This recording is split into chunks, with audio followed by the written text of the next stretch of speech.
হয়েছে গীতি আলেখ্য গুরু ও তার স্বরূপ। কলমে ও ভাবনায় অসমঞ্জস্য সরকার।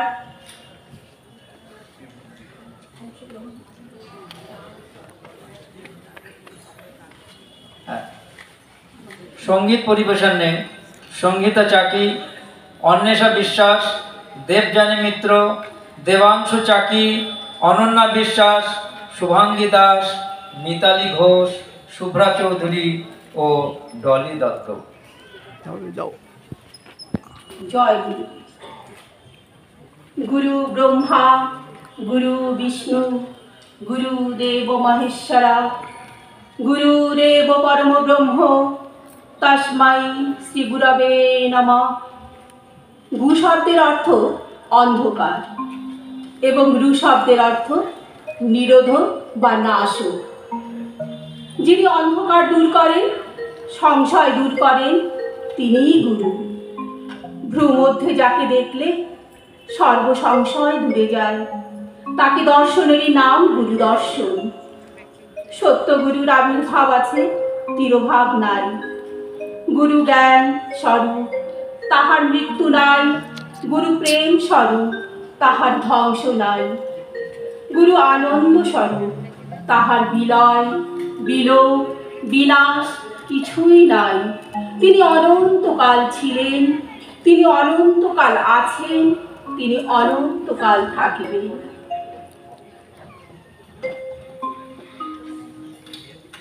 আমার সাধের বীণাখানি আজি ওঙ্কার গীতি গায়। আমার সাধের বীণাখানি আজি ওঙ্কার গীতি গায়। আমার সাধের বীণাখানি আজি ওঙ্কার গীতি গায়।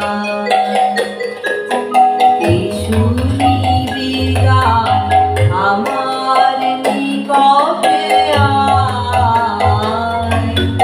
ওঙ্কার গীতি গায়।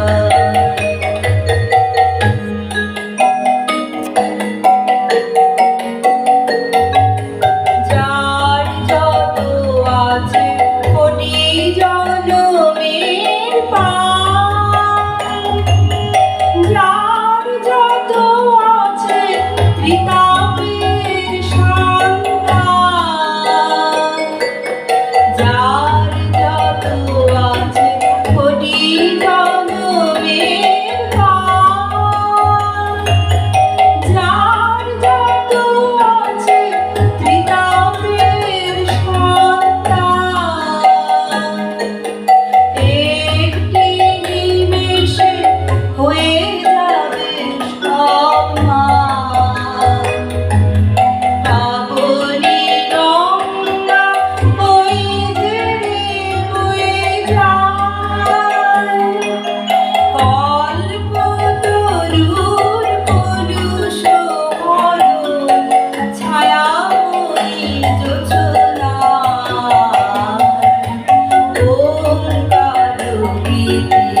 মণ্ডলেশ্বর শ্রী শ্রী স্বামী স্বরূপানন্দ পরমহংসদেব এমন একজন মহাপুরুষ যার নিত্য সত্য অস্তিত্বকে আমরা প্রাণ ভরে বিশ্বাস করি।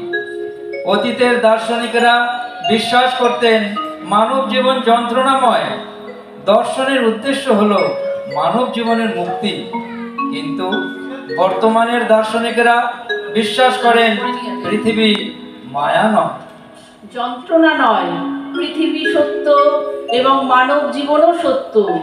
আর এই সত্যকে শ্রী শ্রী স্বামী স্বরূপানন্দ পরমহংসদেব জীবনভর বিশ্বাস করে গেছেন। তার সম্মুখে এই বিশ্ব ব্রহ্মাণ্ড সত্য, মানব জীবনও সত্য। এই সত্যকে জানতে সমগ্র বিশ্ব ব্রহ্মাণ্ডের সকলকে ভালোবাসতে হবে। তার দর্শনের ভাবধারা হলো ভালোবাসার, প্রেমের, বৈরাগ্যের নয়। মঙ্গলময়ী মাগো আমার।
দর্শনের বিষয়ে শ্রী শ্রী মামনির কথায় আমাদের গুরুদেব শতাব্দীর বিস্ময়।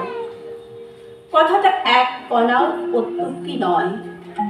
মামনি বলে চলেছেন তার জীবন যে বিরাট বিস্ময়, এ আমরা ধারণাও করতে পারি না। কিন্তু সমুদ্র যে কত বিরাট, কত শক্তিধর, সমুদ্র তটে দাঁড়িয়েও কি তার কিছু ধারণা পাওয়া যায় না? বাবা মুনির জীবনের যেটুকু আমরা যেখানে দাঁড়িয়ে যতটুকু দেখেছি ততটুকুর মধ্যেই কি লোকবিস্ময়কর অনেক বস্তু আমরা পাইনি? জগতে কে আছেন আর দ্বিতীয় গুরু, যিনি শিষ্যদের ডেকে ভক্তদের ডেকে জনসাধারণকে ডেকে অকপট সরলতায় মনে প্রাণে বলেছেন, ওরে তোরাও যা, আমিও তা। সাম্যের এইরূপ প্রতিফলন, সাম্যবাদের এইরূপ সুস্পষ্ট স্বীকৃতি পৃথিবীর আর কোন আচার্যপাদের জীবনে, বচনে, চিন্তনে পাওয়া যাবে? হিন্দু, বৌদ্ধ, খ্রিস্টিয়ান,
শ্রী স্বামী স্বরূপানন্দ পরমহংসদেব যখন এই পৃথিবীতে এসেছিলেন তখন সময়টা ছিল এক অস্থিরতার যুগ।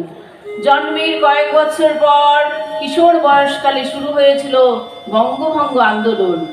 অন্যদিকে সমগ্র দেশব্যাপী দেশ স্বাধীন করার জন্য বিপ্লবীদের আন্দোলন। পৃথিবী ছিল হিংসায় উন্মত্ত। 1914 সালে বেজে উঠল প্রথম বিশ্বযুদ্ধের দামামা।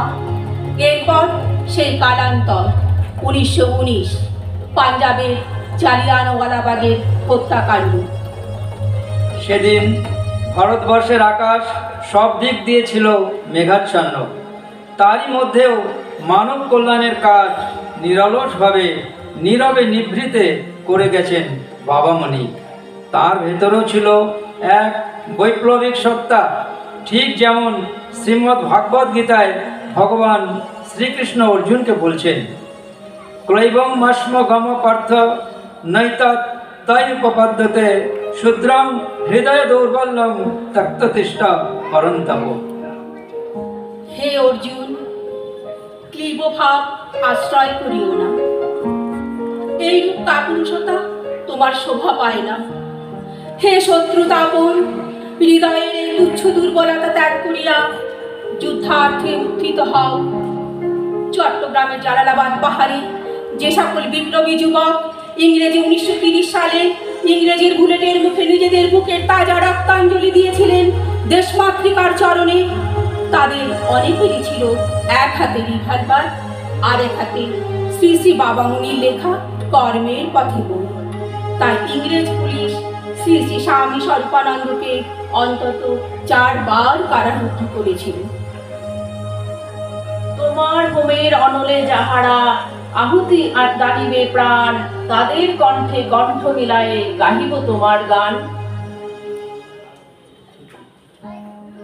তোমার হোমের অনলে যাহারা আহুতি দাহিবে প্রাণ, তাদের কণ্ঠে কণ্ঠ মিলায়ে গাহিব তোমারি গান।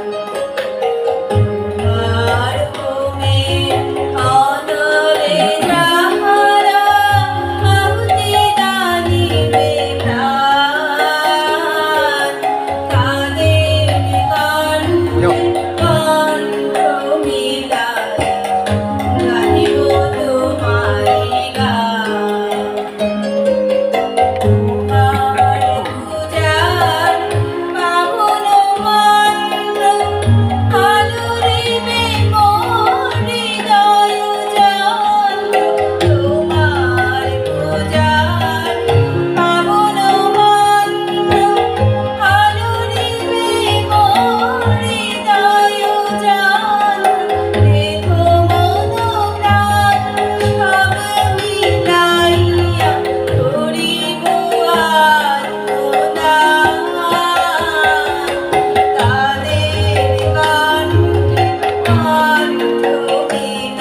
পৃথিবীর সকল দেশের ইতিহাস, দর্শন, ধর্ম, সাহিত্যের আঙিনায় ছিল তার অবাধ বিচরণ।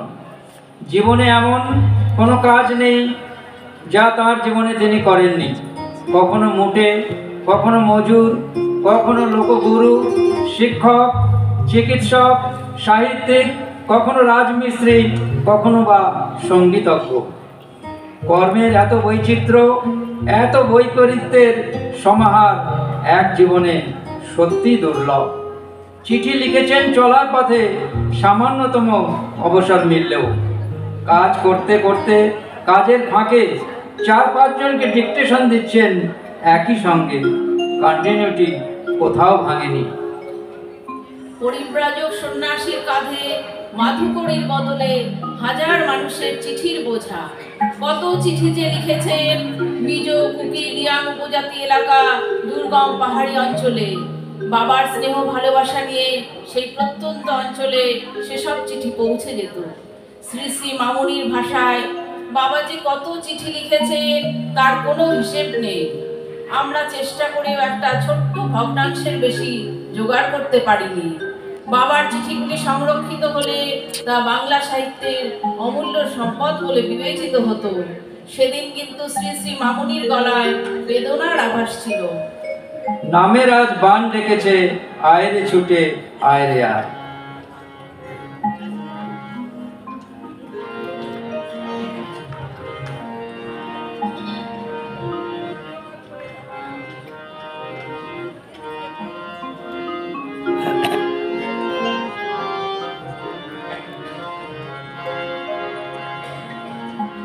নামের আজ বান ডেকেছে, আয়রে ছুটে আয়রে আয়।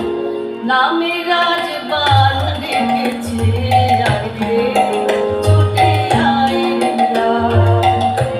পরম গুরুর পরম কৃপায়, পরম গুরুর পরম কৃপায়, পরম গুরুর পরম কৃপায় বাংলা জোয়ার হয়ে যায়।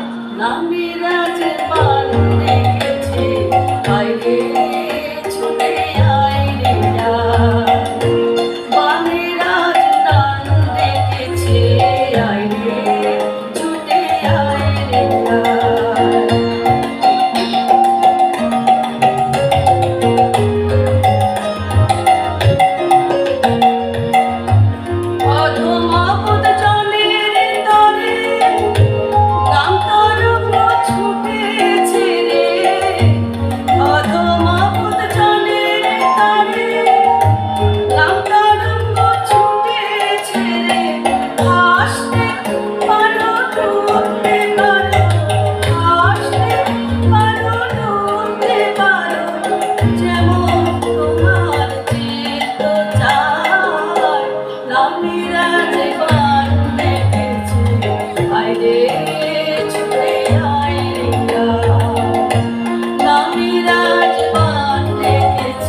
বাবামণি তিন পুরুষ ব্যাপী শুভ সাধনার শক্তিতে বিশ্বাসী। আজ একজন যা অনুশীলন করেন, তার পুত্র, পৌত্র ও কপৌত্র যদি তাই অনুশীলন করেন, তাহলে একদিন আজকের মানবে ভাবিকালের মানবে বিরাট রূপান্তর পাবে, যা এখনো কেউ কল্পনা করতে পারেন না। তার প্রকৃষ্ট এবং জ্বলন্ত উদাহরণ শ্রী শ্রী বাবামণি স্বয়ং। তিন পুরুষ ব্যাপী সাধনার ফলে ওই পরিবারে অখণ্ড মণ্ডলেশ্বর শ্রী শ্রী স্বামী স্বরূপানন্দ পরমহংসদেবের মতো মহাপুরুষের আবির্ভাব ঘটেছিল। ডিব্রুগড়ে শ্রী শ্রী বাবামণির মৌনব্রত উদযাপন উপলক্ষে আয়োজিত অখণ্ড মহাসম্মেলনে সভানেত্রী ব্রহ্মচারিণী সাধনা দেবী ভাষণে সেদিন বলেছিলেন, গ্রেগর মেন্ডেলের ন্যায় প্রাচীন আর্য ঋষি ও বংশানুক্রমিক গুণ সংরক্ষণের সামর্থ্যে বিশ্বাস করতেন। আর শ্রী শ্রী বাবামণি আমাদের যে সাধন দিয়েছেন, তাতে এমন সকল নিগুড় কৌশল আছে, যার অনুশীলন করে যেতে থাকলে 3-4টি পুরুষে আমাদের জাত্যান্তর ঘটে যাবে এবং এই সকল বংশে দেবাত্মা দিব্য জীবন পুরুষ নারীরা আবির্ভূত হবেন। এটাই ছিল বাবামণির চাওয়া। সাধু মহানাম জগৎ কল্যাণী, জ্বালাও অনল পরাণী পরাণী। সাধু মহানাম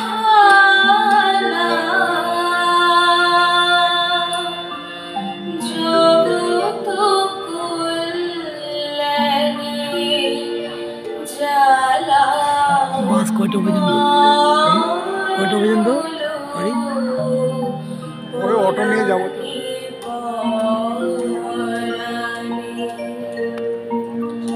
সাধু মহানাম জগৎ কল্যাণী, জ্বালাও অনল পরাণী পরাণী। চিরিয়া মোহে মোদির মানহানি, করো আগমন প্রাণ বলিদানী। সাধু মহানাম জগৎ কল্যাণী, জ্বালাও অনল পরাণী পরাণী।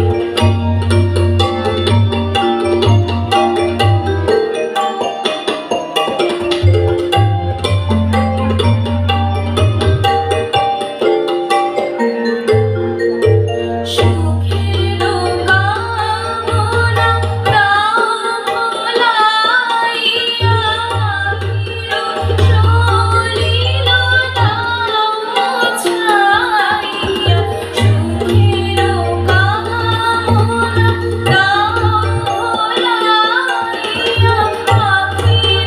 সলিল নাম ছাইয়া। অসীম আবেগে লহমানাইয়া, অসীম আবেগে লহমানাইয়া। পরম ব্রহ্মধারী পরম সাধনে, সাধু মহানাম জগৎ কল্যাণী, জ্বালাও অনল পরাণী পরাণী।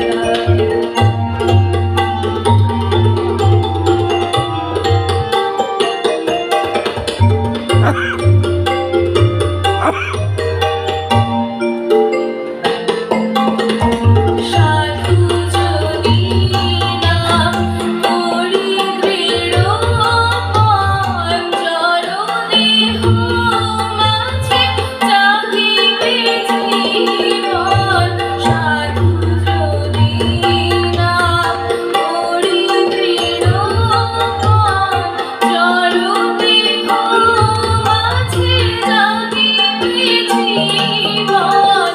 কঠিন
ঊনবিংশ শতাব্দীতে এসে আমরা তার সন্তানেরা বাবা মুনির স্বপ্ন পূরণের দিকে এগিয়ে যাচ্ছি কি?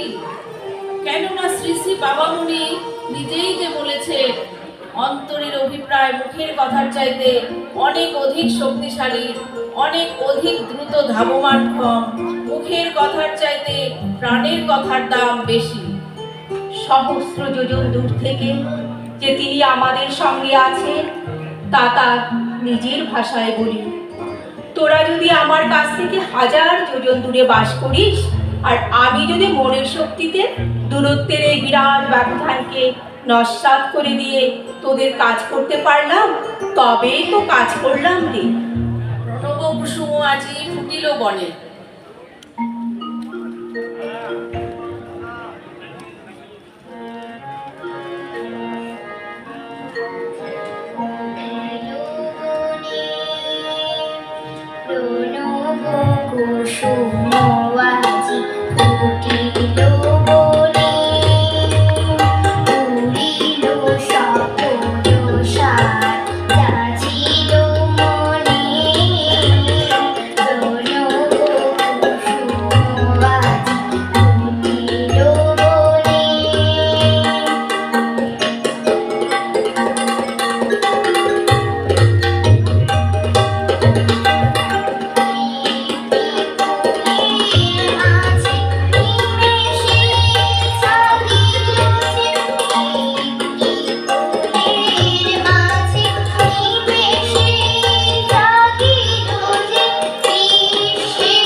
বাইরে একটা দুটো বা 5টা 10টা জল মাটি কাদার আশ্রম করতে ব্যস্ত আছি বলেই আমার সেই আসল আশ্রম করার কাজ বন্ধ থাকতে পারে না। যা আসল তার জয় সুনিশ্চিত। বাইরে তার প্রকাশ নেই বলেই সত্য কখনো মিথ্যা হয়ে যেতে পারে না। ব্রহ্মনিষ্ঠ ব্রাহ্মণের ঘরে জন্ম নিয়ে তিনি সমগ্র জগৎকে ব্রহ্ম ভাবনায় উদ্দীপিত করে গেলেন। তিনি কিন্তু একা মুক্তি পেতে চাননি, চেয়েছেন সাকল্য মুক্তি।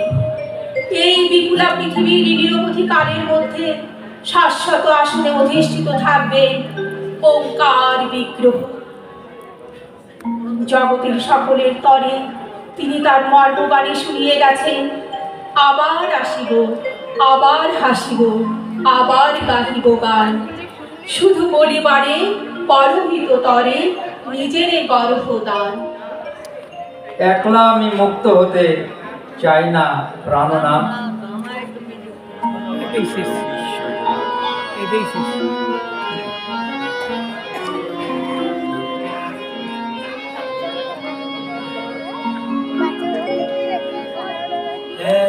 একলা আমি মুক্ত হতে চাই না প্রাণনাথ। একলা আমি মুক্ত হতে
যখন বদ্ধ কারায় মুক্তিতে মোর সাধনা যায় সবাই যখন বদ্ধ কারায় মুক্তিতে মোর সাধনা যায় সবার সাথে এক দশাতে সবার সাথে এক দশাতে ওকে জীবন একাই আমি মুক্ত হতে চাই না প্রাণনাথ। আমায় তুমি যুক্ত করো আমায় তুমি যুক্ত করো বিশ্ব জানার একাই আমি মুক্ত হতে চাই না প্রাণনাথ।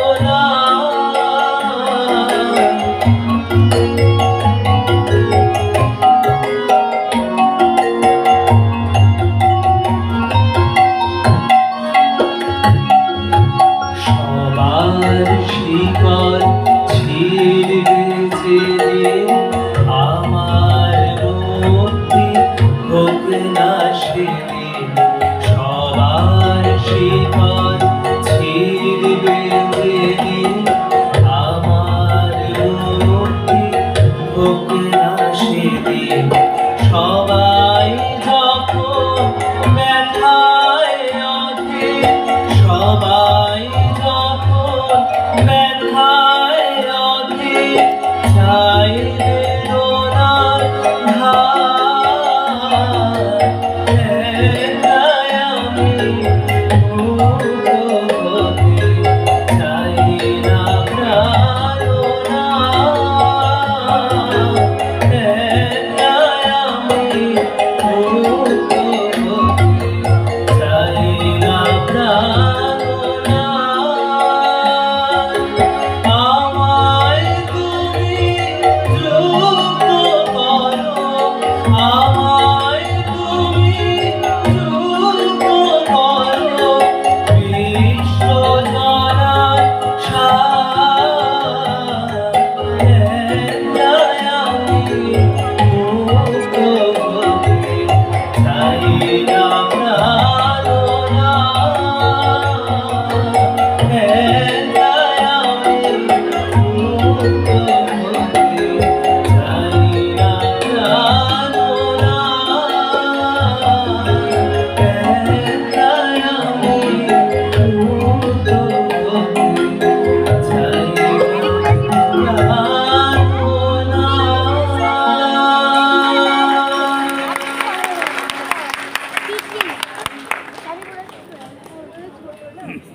এই গীতিয়ালেখ্যটি কলমে ও ভাবনায় অসমঞ্জু সরকার, ভাষ্যে ডক্টর অসমঞ্জু সরকার, মুনমুন সরকার, সাথে আমি ছিলাম পল্লবী পাল।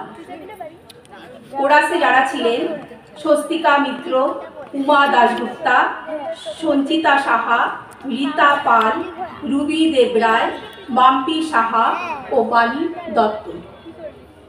আমাদের গীতিয়ালক্ষ্য এখানেই শেষ হলো। আমার ফটোটা উঠে একবার ওই আমার এখন সবার সামনে বক্তব্য রাখবেন আমাদের